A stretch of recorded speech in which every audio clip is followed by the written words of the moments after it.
there's Allen House. So that's one of the buildings on campus. Most of the buildings on campus are fashioned after houses.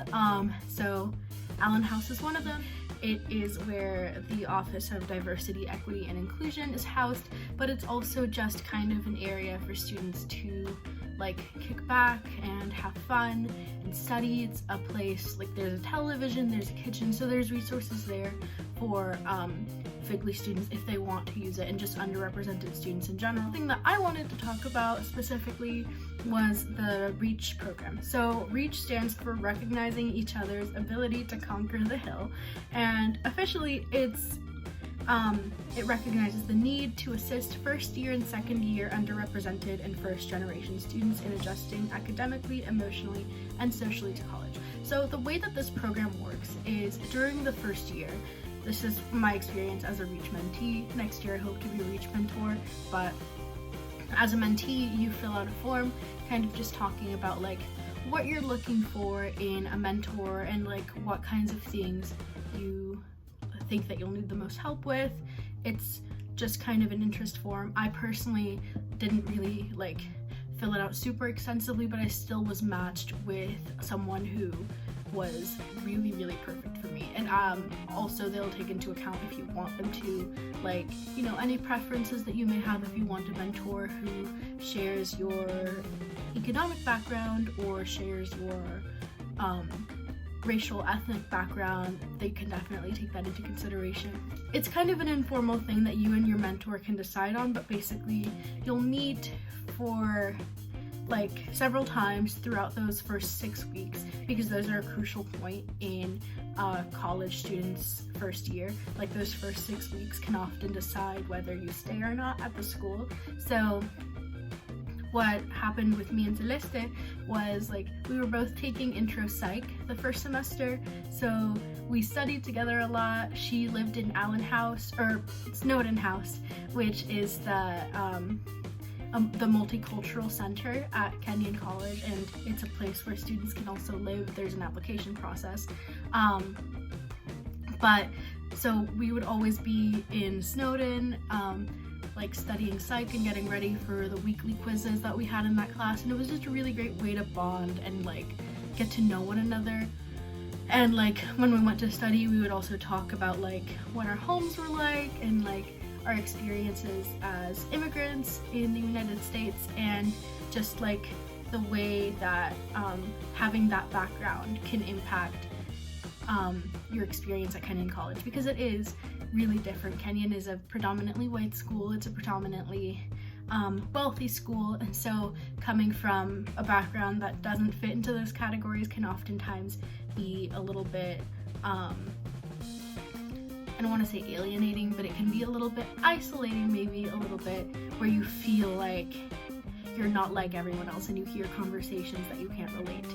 But there are also community events through REACH. The way to get priority to go on those events or those trips, because they're all funded by ODI, is having met with your mentee or mentor and then submitting a form. They match you with a mentor through the Office of Diversity, Equity, and Inclusion. Next thing that I'm going to talk about as a resource for low-income students is just the Office of Global Engagement in general.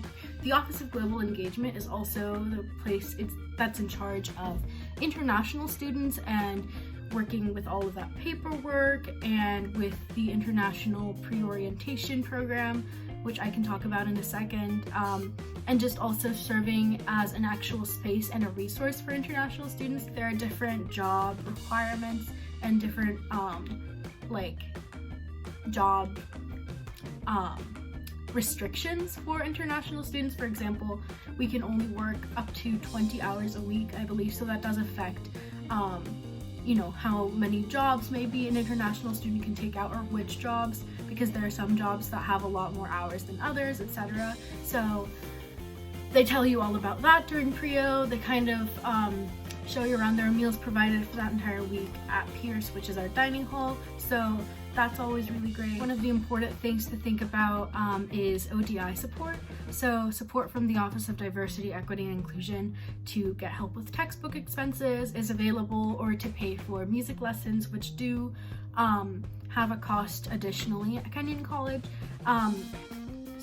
international students cannot apply for that in their first year. So once you are a sophomore, if you're an international student, you can definitely apply for those funds. So something important too is many international students stay on campus during break, shop for yourself and cook for yourself and kind of manage for yourself during that time that other students are away and that Pierce isn't open. So the Center for Global Engagement has a kitchen, it has some office spaces and some meeting spaces, and those are available for students to reserve and also just for students to use during breaks and also all throughout the year. During those breaks and during those times when you don't have Pierce as a resource to eat from, Walmart is, I think, probably your cheapest option and your best bet to go get food for like a week or however long the break is. There's a period in which only work-study students, so only domestic students who have work-study status, are the only ones allowed to apply for jobs. During one of the first weeks of the year for me, I went ahead and I went to the counseling center and I requested to have a counselor. So I was given a list of different issues that counselors at the counseling center are specialized in. I think there are about 4 of them there right now.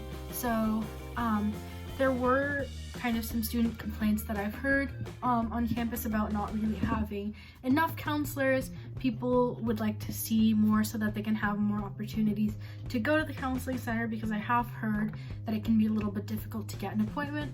For me personally, it was easy enough because I just went for it. So I would recommend really like going in as early as you can if you think that's something you might even be interested in, and just like try having like one appointment.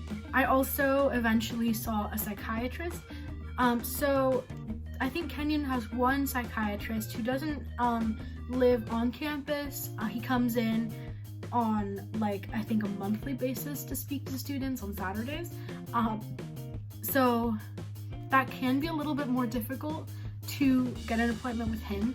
I had to wait a few months before I saw him. And then something else that I want to mention that is a really good mental health resource that Kenyon has recently invested in is Talkspace. So that is an app where you can get a virtual therapist. With Talkspace, you don't have to wait a certain amount of time to see or to talk to your therapist. In the health center, I did have like a pretty good experience with them last year, and I did go to them for a few different things that I needed. So I got birth control through the health center, and when the first one caused like really bad side effects, I was able to switch to a different kind, just going and like emailing the people at the health center and setting up an appointment. The health center is usually accessible like within 1 or 2 days, I would say. You can walk in, but they might tell you, oh, like we have a lot of appointments today, so why don't you return like later today, we have a spot, or we can give you a spot like tomorrow. It's not open on weekends, so I will say that that's a kind of downside, because if you get sick on the weekend, then you kind of just have to wait it out, just have to tough it out. So we do have a library, and it's currently in construction. Instead of a library, there are 3 mods on Pierce Lawn. So these are basically trailers, but they're really nice. There's heating, there's air conditioning, there's tables and couches for students to study, there are computers, there are printers. So I like the mods personally. There are 3 mods on Pierce Lawn, and there's 1 mod on North Campus. There are 9 free color printers on campus with unlimited use for students. So that is that's a wonderful thing. That's a godsend. I love the fact that we can print in color for free for however much we want. Something cool about our libraries is that you can check out any book from any of your classes from the library for a limited period of time. So the library does have like most books on the reading list for any class on campus. Books are always available for sale during syllabus week and prior to syllabus week in the college bookstore, but buying them used from Amazon is going to be a huge money saver. Also, Kenyon LBIS search is your best friend, so that's just a free access to like research papers, articles, dissertations, books, etc., etc. Talk to your professors. They might have copies of the book that you need if you really find yourself in a bind. And you can also always talk to upperclassmen who've taken the classes that you've taken before, if they're willing to let you borrow a book that they don't need anymore, or like maybe rent it or buy it from them. It's a really good idea to go on Handshake and apply for jobs at the beginning of the year and write cover letters like as soon as you can, just to try and get a leg up, because a lot of people are so overwhelmed, which understandably, by all that orientation entails that they might not do this. So if you do accomplish this in like your first couple weeks, it'll really give you a leg up on applying for jobs. CDO is a good resource for like making a resume. I would definitely like do your best to make it look nice, and I would apply to as many jobs as possible as soon as applications open over the summer, and then you might get interviews before the school year starts and you can start out the year with a job, which is what happened to me. I would definitely also recommend FGLI students not to overload themselves if like at all humanly possible.